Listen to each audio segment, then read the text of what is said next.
I would forgive you if you forgot that at the beginning of this year, there was a Star Trek movie. I know, right? Like, it used to be an event, and even during, the stupid JJ years, okay, from 2009 until, I forget when Into Darkness came out, but yeah, there was a point in time where those were event movies and not even just going back to the original, series movies when those were like actual big business. But yeah, there was one that came out on a streaming service where the lead actress, Michelle Yeoh, got a cool $12 million to star in something that for the few people that did watch it, consider it to be the worst movie of the entire year, and one of the few things that Star Trek actually has on the release schedule, okay? Because outside of that, like, there's maybe an animated show, and I don't think that they have any. And oh no, right, they just wrapped because stupid She-Hulk, okay? Tatiana Maslany is going to be in Star Trek now, but you got that coming out. But Section 31, yeah, that kind of killed whatever lack of momentum the series had to begin with, because at the tail end of 2024, people were talking about, potentially, it kind of looks like Star Trek Discovery may have gotten decanonized by, just an offhanded remark from another series that was wrapping up. And well, hey, when people were like, okay, and Skydance coming in, potentially buying Paramount, and that means that Alex Kurtzman could be out, and maybe we could have some hope for the first time in a long time in regards to Star Trek, but nope. Apparently not. But Star Trek 31 star Rob Kazinsky, which I go ahead and I take umbrage with the designation that anybody in modern Star Trek is a star, but okay.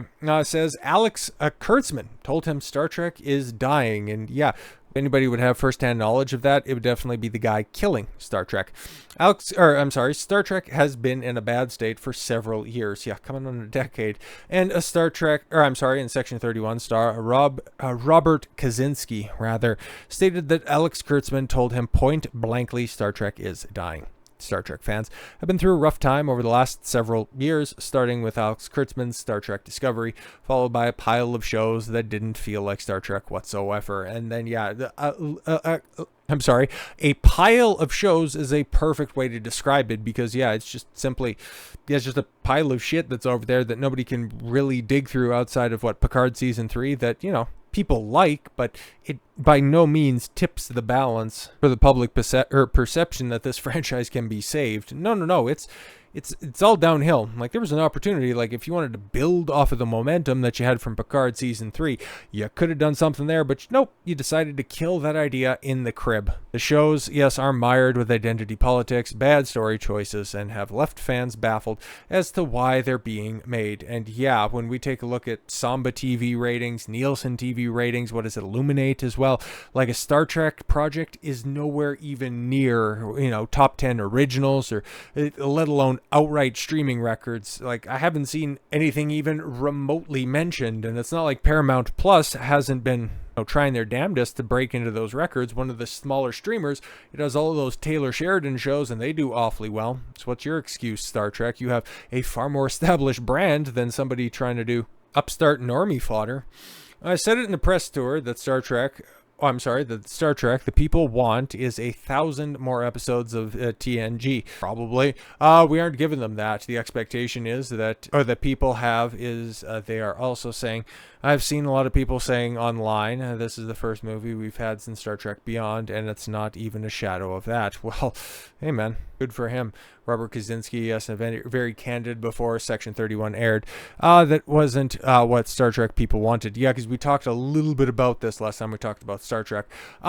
Well, it's not going to be like that. First off, that was a $200 million movie that had a limited runtime. Could have been as long as they wanted. We had essentially 2 episodes, A Strange New Worlds budget to make an entire movie starring Michelle Yeoh, who needed to have her considerable paycheck. And it had to be limited to 95 minutes and 59 seconds. Not a second longer. It's an unfair comparison. I knew people would have an extreme reaction to it when it came out.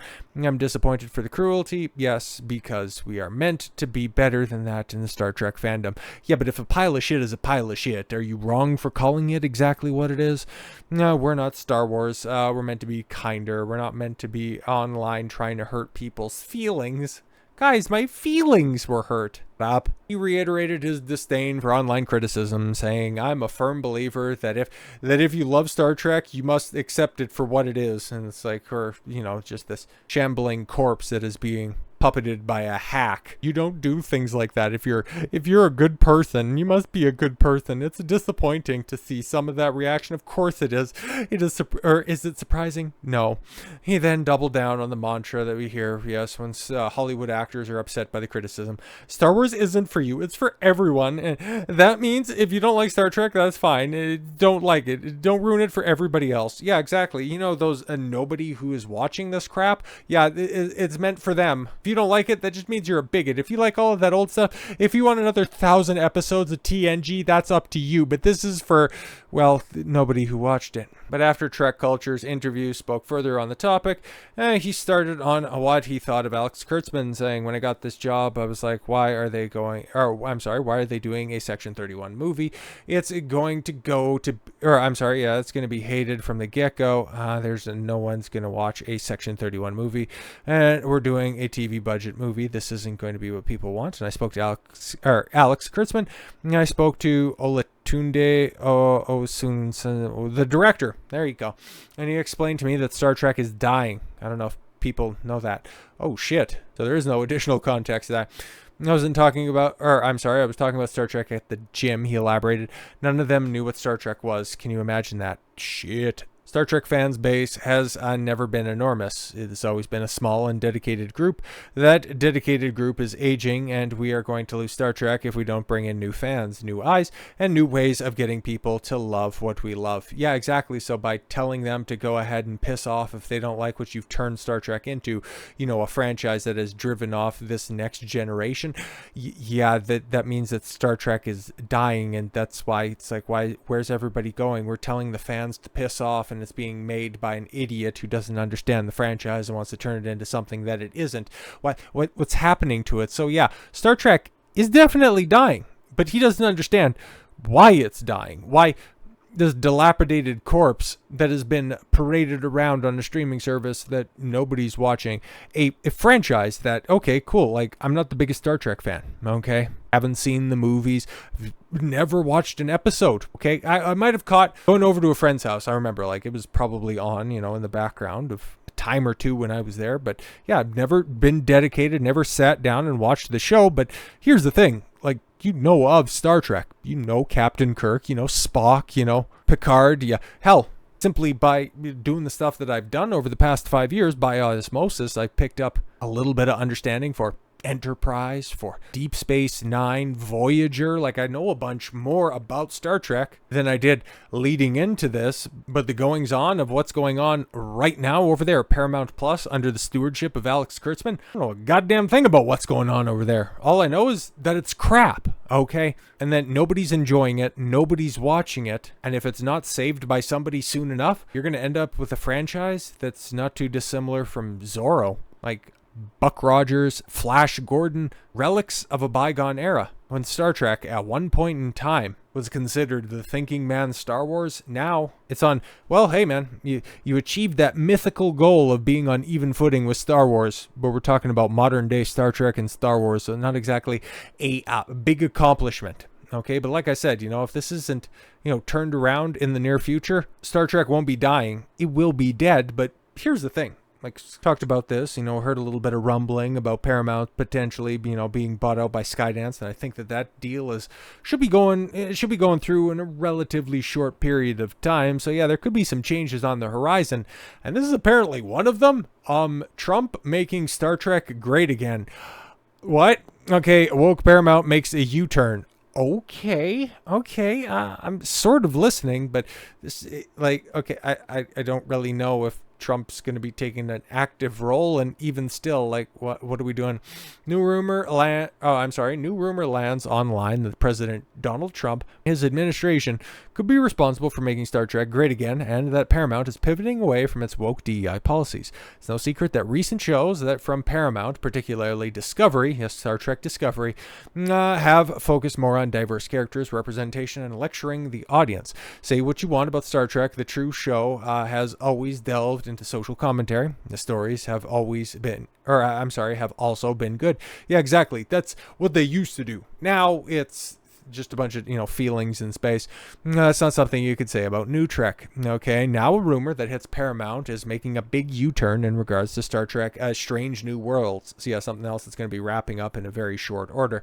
Following already canceling and seemingly erasing Discovery from canon. That's not entirely true, just certain aspects of it. It said that Paramount is reshooting Strange New World Season 3 because they deem it to be too woke, and that's a result the new season is delayed. All right, but interesting. Okay. This comes via the Tachyon Pulse podcast on YouTube, who recently said that Russell T Davies will be exiting Doctor Who at the request of Disney.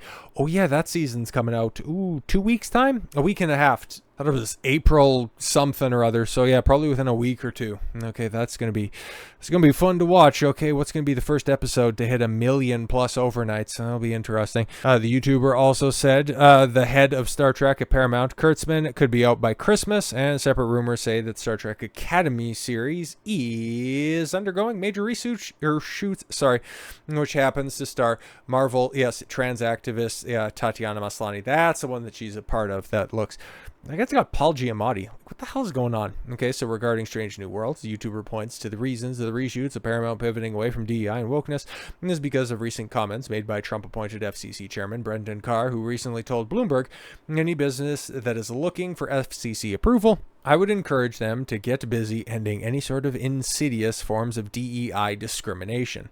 What does that have to do with Paramount and Star Trek? Paramount is currently undergoing approval to merge with Skydance. It has been obvious that Paramount went the DEI route with its Star Trek franchise and may have even received funding from DEI initiatives.